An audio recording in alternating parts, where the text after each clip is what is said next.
administrations. And that case, which is called the Hamdam decision, was the single greatest setback to the Bush administration's efforts to expand executive power, because they had avoided having a definitive repudiation of their rather aggressive theories for years. They'd sort of claimed this. People said, hey, you can't do that, but there was no forum in which they were definitively repudiated, and so they were taking actions based on these claims, and the actions were setting historical precedents which seemed to shore up their theories. Something, yes, it can be done because, look, we just did it, so it was doable.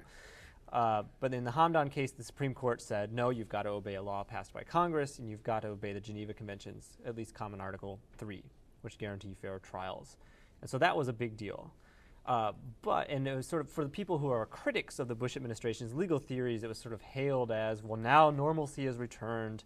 It's been shown that they're wrong, and as we thought. But I think that some factors about that celebration have been short-sighted.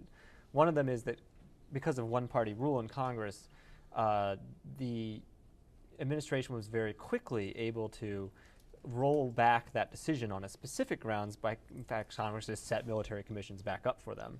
But more importantly, Congress, in that same law, the Military Commissions Act, made sure that the decision would never spread, that precedent could not be used to attack any of the other things the administration was doing, so that it was be narrowed. They took away, at that point, the habeas corpus rights of detainees, so there could be no more lawsuits, and they took away separately the jurisdiction of the courts to hear lawsuits that invoked the Geneva Conventions. And so that meant that no one could ever in the future say, hey, wait a minute, you're violating the Geneva Conventions. Essentially, the president could interpret them for himself. Yeah.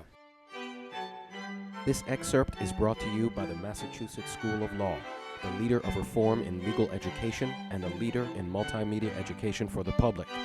To view the full interview and for a full listing of MSL's programs, log on to mslaw.edu.